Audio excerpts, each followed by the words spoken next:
السلام علیکم ویورز، ہمارے چینل پر خوش آمدید۔ میرا نام عاصم ہے، میری عمر 30 سال ہے، لیکن ابھی تک میری زندگی کا کوئی سر پیر نہیں تھا۔ میری عمر میں تو لڑکے دو بچوں کے باپ بن جاتے ہیں، لیکن ابھی تک میری زندگی ہی کہیں سیٹ نہیں ہوئی تھی۔ جتنے بھی میرے دوست اور ملنے والے تھے وہ سب شادی شدہ تھے، اور اب تو ان کے بچے بھی تھے، مگر میں ان سب کے بیچ میں ایسے ہی رہ گیا تھا۔ کبھی کبھی تو میں اپنی قسمت پر بہت حیران ہوتا کہ یہ سب کچھ میرے ساتھ ہو رہا تھا، یہ سب کچھ کیا تھا؟ میری اماں ابا کا انتقال ہو گیا تھا۔ میرے ابا نے میری اماں سے دوسری شادی کی تھی، جبکہ میری اماں کی بھی میرے ابا سے دوسری شادی تھی۔ ابا سے پہلے بھی کسی اور سے ان کی پہلی شادی ہو چکی تھی۔ ان کے شوہر نے انہیں طلاق دے دی تھی اور ان کا ایک بیٹا بھی تھا۔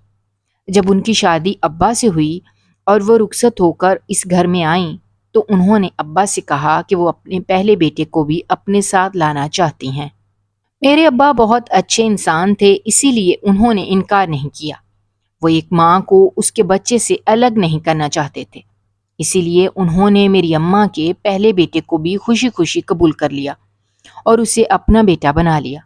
ان کی شادی کے 1 سال بعد میں ان کی زندگی میں آیا تھا۔ میرے ابا نے کبھی بھی مجھ میں اور میرے دوسرے بھائی میں فرق نہیں کیا تھا۔ انہوں نے ہمیشہ ہم دونوں کو ایک جیسی محبت دی تھی اور میرے بڑے بھائی کو بھی اپنا سگا بیٹا سمجھ کر ہی اس کی پرورش کی تھی اور اس کی ساری ذمہ داری اٹھائی۔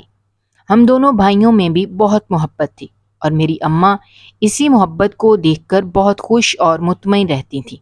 میرے ابا کا اپنا کپڑے کا کاروبار تھا، جس کی وجہ سے ہمارے گھر میں پیسے کی کوئی کمی نہیں تھی۔ نہ صرف میرے ابا نے میری ماں کے پہلے بیٹے کی ساری ذمہ داریاں اٹھائی تھیں، بلکہ اسے اس گھر کا فرد سمجھتے ہوئے اسے وہی اہمیت دی تھی جو کسی بھی گھر کے بڑے بیٹے کی ہونی چاہیے۔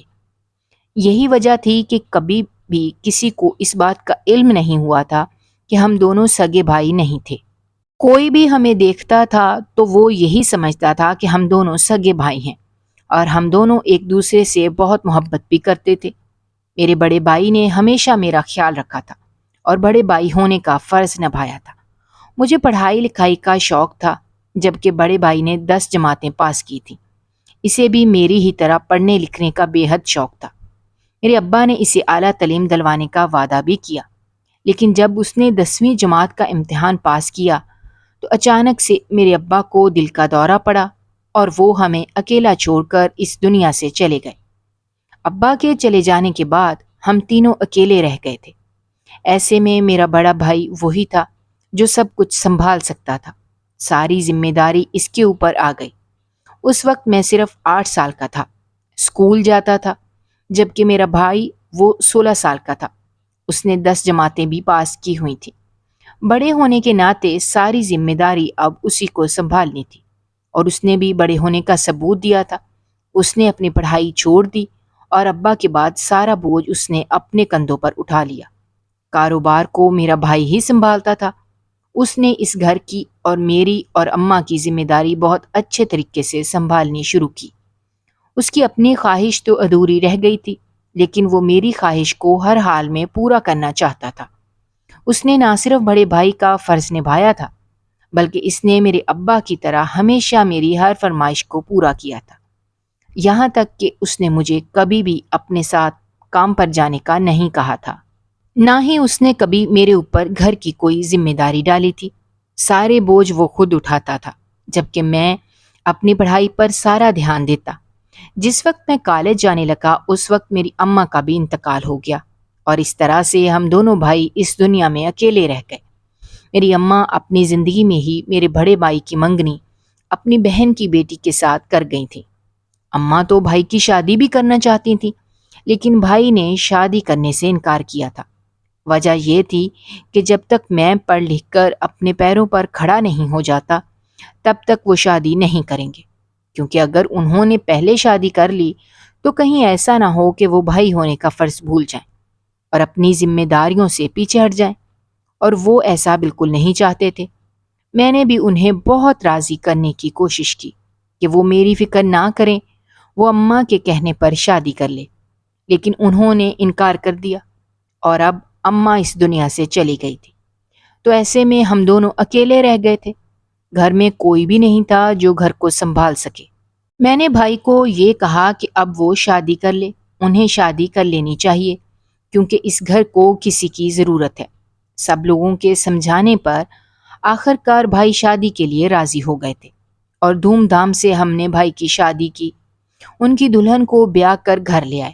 بھابھی بھی شروع میں تو میرا بہت خیال رکھتی تھی، میرے کپڑے دھونا اور مجھے کھانا بنا کر دینا، لیکن آہستہ آہستہ ان کے رویے میں تبدیلی آ رہی تھی، جو کہ میں واضح طور پر دیکھ سکتا تھا۔ اب میرا اس گھر میں انہیں رہنا ایک بوجھ لگتا تھا۔ میرے کام کرنے سے وہ چڑھنے لگی تھی اور چھوٹی چھوٹی بات پر غصہ کرتی۔ اسی وجہ سے بھائی نے بہت مرتبہ انہیں ڈانٹا بھی تھا اور یہ کہا تھا کہ جس طرح سے بھائی کے کام کرنا ان پر فرض ہے، اسی طرح سے میرے کام کرنا پھر ان کی ذمہ داری ہے۔ اب ایسا ہونے لگا تھا کہ اکثر ہمارے گھر میں جھگڑا رہنے لگا۔ میری بھابھی میرے کام کرنے کے لیے تیار نہیں ہوتی تھی اور بھائی بھابھی کو اس بات پر ڈانٹتے تھے اور ان پر غصہ کرتے تھے کہ وہ جو کچھ بھی کر رہی ہیں غلط کر رہی ہیں۔ میری بھابھی یہ کہتی تھی کہ بھائی میری شادی کر دیں، میری بیوی آ کر ہی میری ذمہ داری سنبھالے، لیکن بھائی ابھی میری شادی کرنے کے حق میں نہیں تھے، کیونکہ ابھی میری پڑھائی مکمل نہیں ہوئی تھی اور وہ ابھی سے میرے اوپر اتنی بڑی ذمہ داری نہیں ڈالنا چاہتے تھے۔ بھابھی کو ہمیشہ اس بات کا شکوہ رہتا تھا کہ ان کا شوہر اکیلا کام کرتا ہے، کماتا ہے، جبکہ میں آرام سے بیٹھ کر گھر پہ کھاتا ہوں۔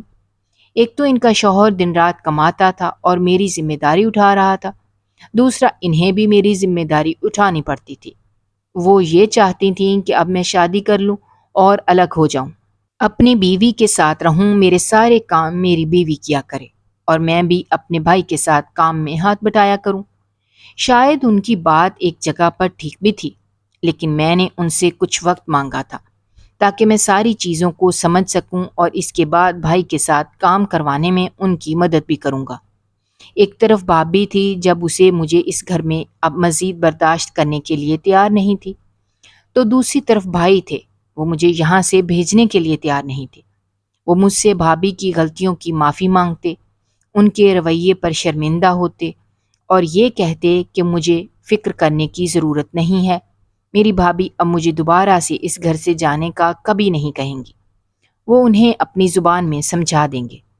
مگر میں نہیں چاہتا تھا کہ میری وجہ سے ان دونوں کا گھر برباد ہو اور وہ ایک دوسرے سے الگ ہوں یا پھر دور ہوں۔ میں ان کا گھر خراب کرنا نہیں چاہتا تھا، اسی لیے میں نے بھائی سے کہا کہ وہ مجھے ساتھ والے گھر میں رہنے کی اجازت دے۔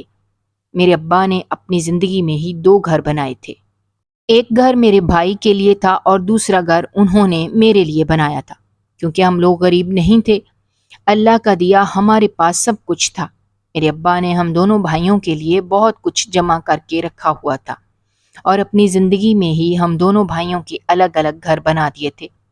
بھائی نے مجھے روکنے کی بہت کوشش کی، مگر میں مزید اس گھر میں رہ کر ان کے لیے مشکل نہیں کھڑی کرنا چاہتا تھا، اسی لیے میں اس گھر میں آ کر رہنے لگا جو میرے ابا نے میرے لیے بنایا تھا۔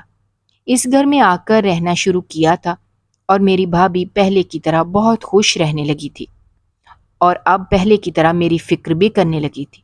کھانا بنا کر کبھی کبھار میرے گھر دے جاتی اور اب انہوں نے میرے لیے رشتہ دیکھنا شروع کر دیا تھا۔ انہوں نے کہا تھا کہ وہ کوئی اچھی سی لڑکی دیکھ کر میری شادی کروا دیں گی۔ مجھے بھی اس بات پر کوئی اعتراض نہیں تھا، شادی تو مجھے کرنی ہی تھی اور اب جب کہ میں اکیلا رہنے لگا تھا تو اس لیے شادی کرنا ضروری ہو گیا تھا۔ میری بھابھی نے تھوڑے ہی دنوں میں بہت اچھی لڑکی میرے لیے تلاش کی جو دیکھنے میں بہت خوبصورت تھی۔ میں نے تو یہ فیصلہ بھائی اور بھابھی دونوں پر چھوڑ دیا۔ میرے بھائی اور بھابھی نے میرے لیے لڑکی پسند کی تھی اور میری شادی طے کر دی۔ تھوڑے ہی دنوں میں میری شادی تھی۔ میں اپنی شادی کو لے کر بہت خوش تھا، اسی وجہ سے گھر کو سنبھالنے والی کوئی آ جاتی اور میری تنہائی ختم ہو جاتی۔ میں اس گھر میں اپنے آپ کو بہت تنہا محسوس کرتا تھا۔ مجھے اماں ابا کی بہت یاد آتی تھی، لیکن میں اپنے بھائی کے گھر واپس بھی نہیں جاتا تھا، کیونکہ واپس جا کر میں ان کے لیے کوئی نئی مشکل نہیں کھڑا کرنا چاہتا تھا۔ تھوڑے ہی دنوں میں میری شادی ہو گئی اور میری بیوی رخصت ہو کر میرے گھر آ گئی۔ سب لوگ اس شادی سے بہت خوش تھے اور سب سے زیادہ خوش تو میری بھابھی اس شادی سے خوش تھی، کیونکہ اب ان کی میرے کام کرنے سے جان چھوٹ گئی تھی۔ اب نہ تو انہیں میرے کپڑے دھونے پڑیں گے اور نہ ہی میرے لیے کھانا بنانا پڑے گا۔ میں جانتا تھا کہ بھابھی دل کی بری نہیں ہے، بس وہ یہ چاہتی تھی کہ اب میں الگ ہو جاؤں تاکہ وہ لوگ اپنی مرضی سے اپنی زندگی گزار سکیں۔ اس طرح سے میری شادی ہوئی، لیکن جب سہاگ رات آئی تو میری بیوی کمرے میں مری ہوئی ملی۔ میں بہت رویا کیونکہ میں اپنی شادی سے بہت خوش تھا، اور اس طرح سے میری بیوی کا اچانک مر جانا بہت عجیب بات تھی۔ ہم نے سوچا کہ ہو سکتا ہے کوئی وجہ ہوگی موت، نہ تو عمر دیکھتی ہے اور نہ ہی حالات دیکھتی ہے، شاید اس کا اسی طرح سے جانا لکھا تھا اور وہ چلی گئی۔ اس بات کو سن کر سبھی لوگ پریشان ہو گئے تھے اور حیران بھی، مگر تھوڑے ہی دنوں میں یہ بات ختم ہو گئی۔ میری بھابھی وہ تو اور زیادہ پریشان ہو گئی تھی۔ انہوں نے جس مقصد کے لیے میری شادی کروائی تھی وہ تو ادھورا رہ گیا، مگر انہوں نے بھی ہمت نہ ہاری اور دوبارہ سے میرے لیے رشتہ تلاش کرنا شروع کر دیا۔ تھوڑے ہی دنوں میں انہوں نے دوبارہ سے میرے لیے ایک رشتہ تلاش کر لیا اور دوبارہ سے میری شادی طے ہو گئی۔ لیکن اس بار میں نے یہی کہا تھا کہ شادی سادگی سے ہوگی۔ دوبارہ سے جب میری شادی ہوئی تو دوبارہ سے یہی واقعہ میرے ساتھ پیش آیا۔ جب میں اپنے کمرے میں گیا تو میری بیوی کمرے میں مری پڑی تھی۔ میں بہت حیران تھا کیونکہ میرے گھر میں تو کوئی بھی نہیں آتا تھا، اس گھر میں میرے علاوہ تو کوئی بھی موجود نہیں تھا۔ تو پھر اس طرح سے میری بیوی کا اچانک مر جانا، اس کے پیچھے کیا وجہ تھی؟ ابھی واقعہ دوسری دفعہ میرے ساتھ ہوا تھا، تو ایسے میں بہت سے لوگوں نے میرے اوپر الزام لگانے شروع کر دیے کہ میں خود اپنی بیویوں کو مار دیتا ہوں، جبکہ ایسا کچھ بھی نہیں تھا۔ اور اس بات کی وجہ سے پولیس گھر آ گئی اور مجھے گرفتار کر کے لے گئی۔ مجھے جیل ہو گئی کیونکہ الزام سارا میرے اوپر آ رہا تھا۔ میرے گھر میں تو کوئی بھی نہیں رہتا تھا میرے علاوہ، اور اس طرح سے دوسری مرتبہ ہوا تھا۔ پہلی مرتبہ تو اس بات کو یہ سوچ کر نظر انداز کر دیا گیا تھا کہ میری بیوی کی موت کی کوئی بھی وجہ ہو سکتی ہے، لیکن اب دوسری مرتبہ بھی وہی ہوا تھا، تو سارا الزام میرے اوپر آ گیا۔ سب لوگوں نے یہ کہنا شروع کر دیا کہ میں خود اپنی بیویوں کو مار دیتا ہوں۔ مجھے خود سمجھ نہیں آیا تھا کہ یہ سب کچھ کیا ہوا تھا۔ میں نے بہت لوگوں کو سمجھانے کی کوشش کی کہ اس میں میرا کوئی قصور نہیں ہے، لیکن کوئی بھی میری بات سننے کے لیے تیار نہیں تھا۔ جیل میں موجود مجھے 2 سال گزر گئے تھے۔ میرا بھائی مجھ سے ملنے کے لیے آتا تھا، وہ بہت کوششیں کر رہا تھا تاکہ مجھے جیل سے باہر نکال سکے، لیکن ابھی تک وہ اس کوشش میں ناکام رہا تھا، کیونکہ یہاں پر بات 2 لوگوں کے مرنے کی تھی۔ ایسے میں اتنی جلدی میں اس کیس سے آزاد نہیں ہو سکتا تھا۔ جب تک اس بات کی اصل وجہ سامنے نہ آ جاتی، تب تک شاید مجھے اسی جیل میں ہی اپنی سزا کاٹنی تھی۔ بھائی کی لاکھ کوششوں کے بعد بھی وہ مجھے اس جیل سے رہا نہیں کروا پائے تھے۔ اب تو مجھے ایسا لگتا تھا جیسے میری آگے کی ساری زندگی اسی جیل میں گزر جائے گی۔ پھر ایک دن اچانک ایسا ہوا کہ جس جیل میں میں قید تھا وہاں پر ایک نیا آفیسر آیا۔ اسے دیکھ کر میں کیسے نہ پہچانتا، وہ میرا دوست تھا، یونیورسٹی میں میرے ساتھ پڑھتا تھا۔ اس نے جب مجھے اس جیل میں دیکھا تو حیران ہوا، کیونکہ بچپن سے ہی میرے اندر کوئی بھی بری عادت نہیں تھی۔ کبھی بھی کسی بھی معاملے میں میرا پولیس اسٹیشن جانے کا اتفاق نہیں ہوا تھا۔ میں ہمیشہ سے ہی ایک سلجھا ہوا اور سمجھدار لڑکا رہا تھا، اور میرا سارا دھیان اپنی پڑھائی پر رہتا تھا، یہاں تک کہ میں تو کبھی لڑکیوں کے چکر میں بھی نہیں پڑا تھا۔ جب اس نے مجھے جیل میں دیکھا تو بہت حیران ہوا۔ اس نے مجھ سے وجہ پوچھی تو میں نے ساری کہانی اسے بتا دی اور یہی کہا کہ اس میں میرا کوئی بھی قصور نہیں ہے۔ میں تو خود اس بات سے حیران اور پریشان تھا کہ میں جس بھی لڑکی سے شادی کرتا تھا وہ شادی کی رات ہی کیسے مر جاتی تھی۔ میری بات سن کر میرا دوست کافی حیران ہوا۔ اس کے بعد اس نے مجھ سے کہا کہ وہ میری مدد کرنے کے لیے تیار ہے۔ وہ کچھ اس کہانی کو سمجھ گیا تھا۔ اس نے مجھ سے یہ کہا کہ واقعے کی حقیقت جاننے کے لیے ضروری ہے کہ میں جیل سے باہر نکلوں اور تیسری شادی کروں، کیونکہ اس کہانی میں جو راز چھپا ہوا ہے وہ راز میری شادی سے جڑا ہوا ہے۔ اس راز کو جاننے کے لیے مجھے تیسری شادی کرنی پڑے گی، اس کے بعد ہی اس کا کوئی نہ کوئی حل نکالا جا سکتا ہے، ورنہ تو میری ساری زندگی اسی طرح سے جیل میں گزر جائے گی۔ میرے دوست نے مجھ سے یہ کہا تھا کہ وہ میرے لیے اتنا کر سکتا ہے کہ مجھے کچھ عرصے کے لیے اس جیل سے رہائی دلوا دے گا، اور پھر ہمیں کیسے بھی کر کے میری شادی سے جڑے ہوئے اس راز کو جاننا ہوگا، اس حقیقت کو سامنے لانا ہوگا۔ اس کے بعد ہی مکمل طور پر میں اس کیس سے آزاد ہو سکتا ہوں۔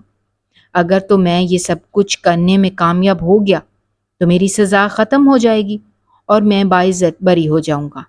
لیکن اگر ہم لوگ اس راز کو جاننے میں ناکام رہے اور میری تیسری بیوی بھی اسی طرح مر گئی اور کسی کو بھی اس کی موت کی وجہ پتہ نہ چلی، تو پھر سارا الزام میرے اوپر ہی آئے گا۔ ایک طرح سے یہ کہا جاتا ہے کہ مجھے اپنی بے گناہی ثابت کرنے کا ایک موقع دیا جا رہا تھا، تو یہ بات بھی غلط نہیں تھی۔ میرے دوست نے مجھ سے یہ کہا کہ میں کسی سے بھی اس بات کا ذکر نہ کروں۔ میں اپنی بے گناہی کا ثبوت تلاش کرنے کے لیے جیل سے رہا ہوا ہوں، بلکہ میں باہر نکل کر سب سے یہی کہوں کہ میں بے گناہ ثابت ہو گیا تھا، اسی لیے مجھے رہا کر دیا گیا ہے، اور کسی سے بھی اس بات کا ذکر نہ کروں کہ میں تیسری شادی صرف اس وجہ سے کرنے لگا ہوں تاکہ میں اس راز کو جان سکوں کہ آخر میری بیویوں کے مرنے کے پیچھے وجہ کون سی تھی، بلکہ میں عام سے انداز میں تیسری شادی کروں، اپنے گھر والوں سے بھی یہی کہوں کہ جو کچھ بھی ہو چکا وہ گزر چکا ہے، اب میں باعزت بری ہو کر آ گیا ہوں، اسی لیے مجھے شادی کرنی ہے اور میرے لیے لڑکی تلاش کریں۔ تیسری شادی میں میں پہلی 2 شادیوں کی طرح عام طریقے سے ہی کروں گا، لیکن اس عام سی شادی میں بہت کچھ خاص ہوگا جو میں اور صرف میرا دوست جانتے تھے۔ باقی کوئی بھی اس بارے میں کچھ نہیں جانتا تھا۔ میں جیل سے رہا ہو کر اپنے گھر واپس آ گیا۔ میرا بھائی اور بھابھی مجھے دیکھ کر بہت خوش ہوئے تھے۔ بھائی نے تو اپنی طرف سے بہت کوشش کی تھی، مگر وہ ناکام ہو گئے تھے، کیونکہ کیس ہی ایسا تھا، کسی کی جان گئی تھی۔ مجھے اپنے گھر واپس آئے ہوئے ابھی کچھ ہی دن گزرے تھے کہ میں نے اپنی بھابھی سے کہا کہ وہ میرے لیے دوبارہ سے لڑکی تلاش کریں، کیونکہ مجھے شادی کرنی ہے۔ اب میں جیل سے تو باعزت بری ہو کر آ گیا ہوں، ایسے میں ساری زندگی اس طرح سے تو نہیں گزرے گی۔ جو کچھ بھی ہو گیا تھا وہ گزر گیا تھا، اور شاید قسمت کو یہی منظور تھا۔ اس میں کسی کی بھی کوئی غلطی نہیں تھی۔ بھابھی نے تو خوشی خوشی میرے لیے لڑکی تلاش کرنی شروع کر دی۔ وہ تو خود یہی چاہتی تھیں کہ میری شادی ہو جائے، لیکن اب شادی ہونا مشکل سی بات تھی، کیونکہ سب لوگوں کو یہ بات معلوم ہو گئی تھی کہ یہ میری تیسری شادی ہے۔ اس سے پہلے دونوں میری بیویاں پہلی رات ہی کمرے میں مری پڑی ملی تھیں، اور میں جیل بھی ہو کر آیا ہوں۔ ایسے میں سبھی لوگ میرے اوپر ہی شک کرتے تھے اور کوئی بھی لڑکی نہیں دیتا تھا۔ میں نے سب کو یقین دلایا کہ جو کچھ بھی ہے اس میں میری غلطی نہیں تھی۔ اگر میری غلطی ہوتی تو پولیس والے کبھی بھی مجھے اس طرح سے رہا نہ کرتے۔ میں رہا ہو کر واپس آ گیا، اس کا مطلب یہ ہے کہ میں بے گناہ ہوں، اور جو کچھ بھی ہوا تھا اس میں کسی کی بھی غلطی نہیں تھی۔ میری دونوں پہلی بیویاں جو پہلی رات ہی مر گئی تھیں، ان کی موت قدرتی طور پر ہوئی تھی۔ اس کے پیچھے کوئی اور وجہ نہیں ہے۔ بڑی مشکلوں سے میں نے سب لوگوں کو اس بات کا یقین دلایا تھا، اور بڑی مشکلوں سے مجھے ایک لڑکی ملی تھی۔ وہ لوگ بہت غریب تھے، اور اس کے گھر والوں نے یہی سوچ کر اس کا رشتہ طے کیا تھا کہ یہاں پر رہ کر وہ راج کرے گی، اچھی زندگی گزارے گی، اور اس کے ساتھ ساتھ اس کے گھر والوں کی زندگی بھی تھوڑی سی بہتر ہو جائے گی، کیونکہ میرے پاس پیسے کی کمی نہیں تھی۔ گھر میرا اپنا تھا جو کہ میرے اکیلے کی ملکیت تھا، اسی لیے وہ غریب لوگ اپنی بیٹی دینے کے لیے تیار ہو گئے، اور اس طرح سے میری تیسری شادی ہو گئی۔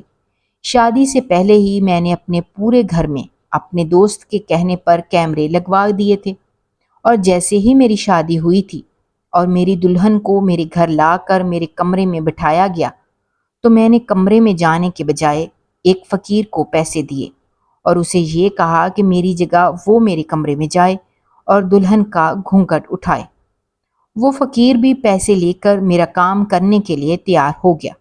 وہی میری جگہ کمرے میں گیا، جبکہ میں خود CCTV کیمرے میں اندر کا منظر دیکھنے لگا۔ میرے ساتھ میرا دوست بھی موجود تھا، اور پولیس کے چند افراد بھی موجود تھے۔ لیکن جیسے ہی فقیر نے گھونگھٹ اٹھایا، روح کانپ گئی، کیونکہ میری دلہن تو مری ہوئی تھی، اور اس کے ساتھ ہی میری تیسری بیوی بھی مر چکی تھی۔ لیکن اس بار الزام میرے اوپر نہیں آ سکتا تھا، کیونکہ نکاح کے بعد سے میں سارا وقت اپنے دوست کے ساتھ اور پولیس والوں کے ساتھ ہی تھا، جو کہ سادہ کپڑے پہن کر شادی میں شرکت کے لیے آئے تھے۔ کسی کو بھی اس بارے میں پتہ نہیں تھا کہ یہ پولیس والے ہیں، اور اس کے بعد میں اپنی بیوی کے پاس گیا ہی نہیں تھا۔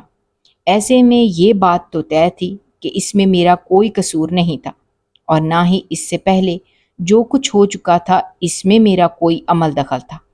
وہ فقیر تو یہ دیکھ کر ہی ڈر گیا، فوراً وہاں سے بھاگ گیا۔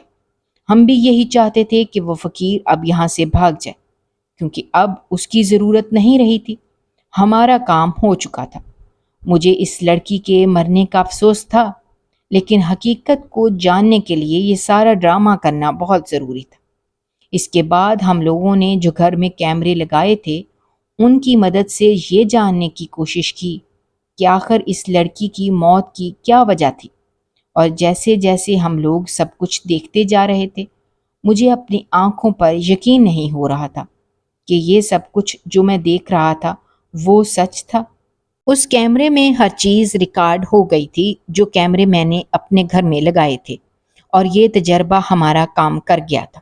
مجرم خود بخود ہمارے سامنے آ گیا تھا۔ میں جو ہمیشہ سے یہی سمجھتا تھا کہ میری بیویاں خود بخود مر جاتی تھیں یا اس کے پیچھے کوئی جادو یا کوئی ایسی چیز تھی، ایسا کچھ بھی نہیں تھا۔ جس بھی لڑکی سے میری شادی ہوتی تھی اسے مار دیا جاتا تھا، اور اسے مارنے والا اور کوئی نہیں بلکہ میرے اپنے ہی گھر والے تھے، میری بھابھی تھی۔ مجھے تو ابھی تک اس بات پر یقین نہیں آ رہا تھا کہ میری بھابھی جیسے ہی میری دلہن کو میرے کمرے میں بٹھاتی تھی اس کے چہرے پر گھونگھٹ ڈال دیتی تھی، اور اس کے ساتھ ہی ایک دودھ کا گلاس اسے پینے کے لیے دیتی، جسے وہ پیتی تو فوراً سے میری بھابھی اس کے ہاتھ سے گلاس لے کر کمرے سے نکل جاتی اور اپنے گھر چلی جاتی، اور تھوڑی ہی دیر بعد جب میں کمرے میں آتا اور اپنی دلہن کا گھونگھٹ اٹھاتا تو وہ مری ہوتی۔ آج بھی ایسا ہی ہوا تھا۔ شادی کے بعد میری دلہن کو بھابھی نے کمرے میں بٹھایا اور اسے دودھ کا گلاس دیا۔ اس وقت وہ لڑکی بالکل ٹھیک تھی، زندہ تھی۔ اس کے بعد میری بھابھی فوراً چھپ کر گھر سے باہر نکل گئی، اور اس کے بعد وہ فقیر میرے ہی کہنے پر گیا تھا۔ اس دوران ایسا کچھ نہیں ہوا تھا جو میری بیوی کی موت کی وجہ ہوتا۔ وہ کسی جگہ گھونگھٹ میں بیٹھی تھی جہاں اسے میری بھابھی بٹھا کر گئی تھی۔ پھر جیسے ہی اس فقیر نے گھونگھٹ اٹھایا تو وہ مر چکی تھی۔ اس کا مطلب یہ تھا کہ میری بھابھی اس دودھ میں کچھ ایسا ملاتی تھی جو کہ میری دلہن کی جان لے لیتا تھا۔ مگر مجھے ابھی تک یہ سمجھ نہیں آئی تھی کہ میری بھابھی ایسا کیوں کرتی تھی۔ وہ خود ہی تو میری شادی کروانا چاہتی تھی، خود ہی تو میرے لیے لڑکی تلاش کرتی تھی، اور کوشش کرتی تھی جلد از جلد میری شادی ہو جائے اور میں الگ ہو جاؤں، تو وہ خود ہی لڑکی کو مار دیتی تھی۔ اس کے پیچھے کیا کہانی تھی اب یہ تو وہی لوگ بتا سکتے تھے، لیکن اصل وجہ سامنے آ چکی تھی۔ میرے دوست نے میری بھابھی کو گرفتار کر لیا تھا، جبکہ میں باعزت بری ہو چکا تھا، کیونکہ اس میں میرا کوئی ہاتھ نہیں تھا۔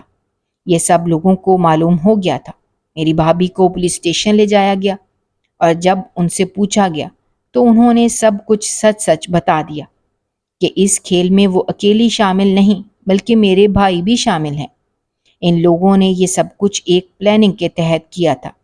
جب میں ان لوگوں کے گھر میں رہتا تھا اس وقت میری بھابھی کا اپنے شوہر سے لڑنا جھگڑنا اور یہ کہنا کہ وہ اپنے بھائی کو الگ کر دے، یہ سب کچھ ان کے ڈرامے کا حصہ تھا۔ حقیقت میں میری بھابھی یہ ظاہر کرنا چاہتی تھی کہ وہ میری شادی کروانا چاہتی ہیں تاکہ کسی کا بھی ان دونوں پر شک نہ جائے۔ میرا بھائی اس وجہ سے میری فکر کرتا تھا تاکہ اس پر شک نہ جائے۔ سب لوگ یہ سمجھتے تھے کہ میرا بڑا بھائی واقعی میں میری خوشی چاہتا ہے، لیکن حقیقت میں وہ دونوں ہی ایسا نہیں چاہتے تھے۔ میرے بھائی کی بچپن سے ہی میرے ابا کی ساری جائیداد پر نظر تھی، حالانکہ وہ میرا سگا بھائی نہیں تھا، لیکن پھر بھی میرے ابا نے اس میں اور مجھ میں کبھی کوئی فرق نہیں کیا تھا۔ میرے ابا نے اپنی جائیداد ہم دونوں بھائیوں میں برابر تقسیم کی تھی، لیکن اس کے باوجود بھی میرا بڑا بھائی سب کچھ خود حاصل کرنا چاہتا تھا اور مجھے اپنے راستے سے ہٹانا چاہتا تھا، لیکن اس طرح سے مجھے ہٹانا آسان بھی نہیں تھا، اسی لیے اس نے یہ طریقہ اپنایا تھا۔